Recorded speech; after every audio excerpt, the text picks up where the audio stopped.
Hi friends, welcome back to my channel. ഇന്ന് നമ്മളിവിടെ ചെയ്യാൻ പോകുന്നത് സൂപ്പർ ആയിട്ടുള്ള ചോക്ലേറ്റ് കേക്ക് ആണ്. അതിനുവേണ്ടി മുട്ട, maida, biscuit, beater, baking powder, essence, condensed milk, oven ഒന്നും തന്നെ ആവശ്യമില്ല. ഇതൊന്നും ഇല്ലെങ്കിൽ നമുക്ക് സൂപ്പർ ആയിട്ടുള്ള ഒരു കേക്ക് വീട്ടിലുള്ള സാധനങ്ങൾ വെച്ച് തന്നെ തയ്യാറാക്കി എടുക്കാൻ പറ്റും. അപ്പോൾ വരൂ നമുക്ക് വേഗം റെസിപ്പിയിലോട്ട് കിടക്കാം.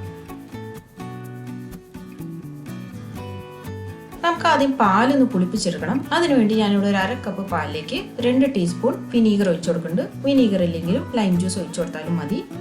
ഇനി ഇത് കുറച്ചു നേരം ഒന്ന് ഇളക്കിയതിന് ശേഷം മാറ്റി വെച്ചാൽ മതിയാവും. ആ സമയം കൊണ്ട് നമുക്ക് ഡ്രൈ ഇൻഗ്രീഡിയൻസ് ഒന്ന് മിക്സ് ചെയ്തെടുക്കാം.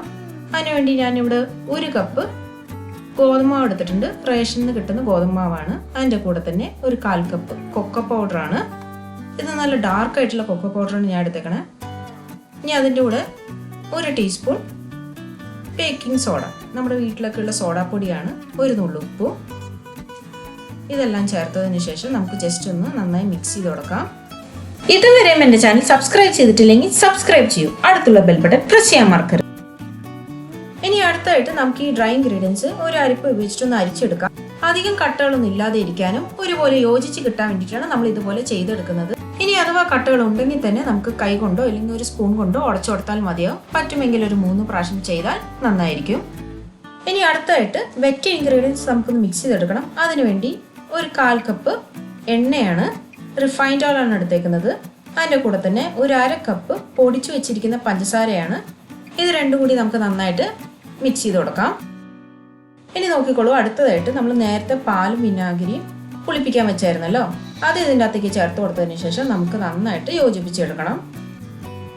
ഇനി നോക്കിക്കോളൂ, നമ്മൾ ഈ കേക്ക് ബാറ്റർ ഒന്ന് തയ്യാറാക്കാൻ വേണ്ടിയിട്ട് ഞാൻ ആ വെറ്റ് ഇൻഗ്രീഡിയൻസ് ഒരു വലിയൊരു ബൗളിലോട്ട് മാറ്റിയിട്ടുണ്ട്. അതിൻ്റെ അകത്തേക്ക് നമ്മൾ നേരത്തെ തയ്യാറാക്കി വെച്ചിരിക്കുന്ന ഡ്രൈ ഇൻഗ്രീഡിയൻസ് ഉണ്ടല്ലോ, അതും കൂടി ഇട്ടതിന് ശേഷം നമ്മൾ സാവധാനം യോജിപ്പിച്ചെടുക്കാം.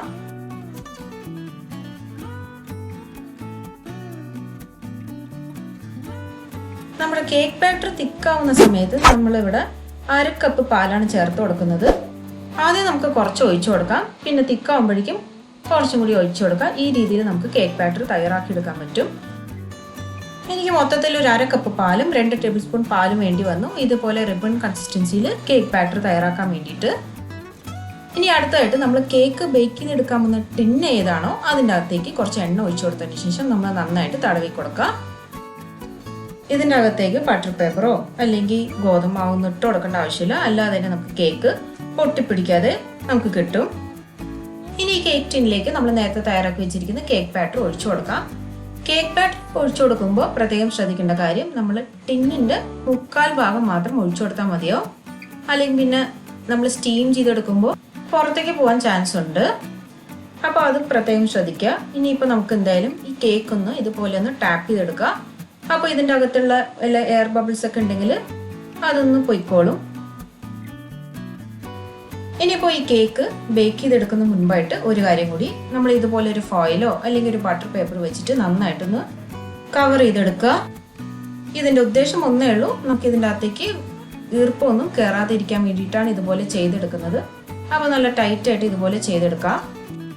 ഇനി നോക്കിക്കോളൂ, ഞാൻ ഇതുപോലൊരു ഇഡ്ഡലി പാത്രത്തിലാണ് വെച്ച് സ്റ്റീം ചെയ്തെടുക്കാൻ പോകുന്നത്. അതിനുവേണ്ടി അത്യാവശ്യം വെള്ളം ഒഴിച്ചു കൊടുക്കുക, പിന്നെ ഒരു സ്റ്റാൻഡും ഇറക്കി വെച്ച് കൊടുക്കുക. ഇനി കേക്ക് ടിൻ വെച്ചതിന് ശേഷം ഇത് നല്ല ഫ്ലെയിമിൽ തന്നെ നമുക്കൊരു 45 മുതൽ 50 മിനിറ്റ് സ്റ്റീം ചെയ്തെടുക്കാം. ആ സമയം കൊണ്ട് നമുക്ക് ഇവിടെ ക്രീം തയ്യാറാക്കിയെടുക്കാം. അതിനുവേണ്ടി ഞാനിവിടെ 1 കപ്പ് ഡാർക്ക് ചോക്ലേറ്റ് ഗ്രേറ്റ് ചെയ്ത് വെച്ചിട്ടുണ്ട്. അതിൻ്റെ അകത്തേക്ക് നമ്മൾ ചൂടാക്കി വെച്ചിരിക്കുന്ന ക്രീം ചേർത്ത് കൊടുക്കാം. ക്രീം ഇല്ലെങ്കിൽ പാലായാലും ചേർത്ത് കൊടുത്താൽ മതിയോ. ഈ രീതിയിൽ നമുക്ക് ക്രീം തയ്യാറാക്കി എടുക്കാൻ പറ്റും. ആ പാലിൻ്റെ അല്ലെങ്കിൽ ക്രീമിൻ്റെ ചൂട് കൊണ്ട് തന്നെ നമുക്ക് ചോക്ലേറ്റ് എല്ലാം മെൽറ്റായി കിട്ടും. ഇനി ഇത് തൽക്കാലം നമുക്ക് മാറ്റി വെക്കാം. ഇപ്പോൾ നോക്കിക്കോളൂ, ഇവിടെ ഏകദേശം ഒരു 50 മിനിറ്റ് ആയിട്ടുണ്ട്. ഈ സമയത്ത് നമ്മുടെ കേക്ക് ബേക്കായി കിട്ടിയിട്ടുണ്ട്. അത് ചെക്ക് ചെയ്യാൻ നമുക്ക് ഒരു ടൂത്ത് പിക്കോ അല്ലെങ്കിൽ ഒരു കത്തി ഉപയോഗിച്ചിട്ട് ഇതുപോലെ ക്ലീൻ ആയിട്ട് വരുവാണെങ്കിൽ അതിൻ്റെ അർത്ഥം കേക്ക് കറക്റ്റായിട്ട് ബേക്കായിട്ടുണ്ടെന്ന് അർത്ഥം. ഇനി കേക്ക് ഒന്ന് തണുത്തതിന് ശേഷം നമ്മൾ ഇതുപോലെ കത്തി വെച്ചിട്ട് ചെയ്ത് കൊടുക്കാം. എന്നിട്ട് നമുക്ക് കേക്ക് ഡീബോൾട്ട് ചെയ്തെടുക്കാം. ഇപ്പൊ നോക്കിക്കോളൂ, നമ്മുടെ കേക്ക് നല്ല സോഫ്റ്റ് ആയിട്ട് തന്നെ ബേക്കായി കിട്ടിയിട്ടുണ്ട്. ഇനി കേക്ക് കറക്റ്റായിട്ട് ഷേപ്പിലാക്കാൻ വേണ്ടിയിട്ട് ഞാൻ ഇതിന്റെ മുകളിലത്തെ ഭാഗം ഇതുപോലെ ഒന്ന് കട്ട് ചെയ്തെടുക്കുന്നുണ്ട്. ഇനി കേക്കിലേക്ക് നമ്മൾ നേരത്തെ തയ്യാറാക്കി വെച്ചിരിക്കുന്ന ചോക്ലേറ്റിന്റെ ക്രീം ഉണ്ടല്ലോ, അത് ഇതുപോലെ ഒഴിച്ചു കൊടുക്കുക. ഇനി അടുത്തായിട്ട് നമുക്ക് ഇതിൻ്റെ ടേസ്റ്റ് ഒന്നും കൂടി കൂട്ടണമെങ്കിൽ ഇതുപോലെ ചോക്ലേറ്റ് ചിപ്സും മേടിക്കാൻ കിട്ടും. അല്ലെങ്കിൽ നമുക്ക് ചോക്ലേറ്റിന് വെർമിസെല്ലി ഉണ്ടല്ലോ, അതായാലും ഇതുപോലെ വെച്ച് കൊടുക്കാം. അപ്പോൾ കാണാനും കുറച്ചും കൂടി അട്രാക്റ്റീവ് ആയിരിക്കും. ഇതൊക്കെ ഓപ്ഷനാണ്, ഇഷ്ടമുണ്ടെങ്കിൽ ഇട്ടാൽ മതി, അല്ലെങ്കിൽ ചേർക്കണമെന്നില്ല. ഇനി അവസാനമായിട്ട് നമുക്ക് ഒരു ചെറിയും കൂടി വെച്ച് കൊടുത്തു കഴിഞ്ഞാൽ നമ്മുടെ കേക്ക് ഇവിടെ തയ്യാറാക്കി കഴിഞ്ഞു. ഇനി പറ്റുമെങ്കിൽ കുറച്ച് നേരം കേക്ക് ഫ്രിഡ്ജിൽ വെച്ച് സെറ്റ് ചെയ്തെടുത്താൽ കുറച്ചും കൂടി സെറ്റായി കിട്ടും. ഇനിയിപ്പോൾ എന്തായാലും നമ്മുടെ കേക്ക് സെർവ് ചെയ്യാം.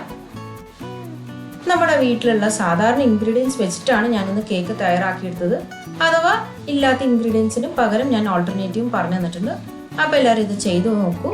ഈ വീഡിയോ നിങ്ങൾക്ക് എല്ലാവർക്കും ഇഷ്ടപ്പെട്ടിട്ടുണ്ടെങ്കിൽ ഫ്രണ്ട്സും ഫാമിലിയായിട്ടും ഷെയർ ചെയ്യാനും മറക്കരുത്. ഇനി അടുത്തൊരു അടിപൊളി റെസിപ്പി ആയിട്ട് ഞാൻ വരുന്നവരെ സൈൻ ഓഫ് ഫ്രം സ്വപ്ന.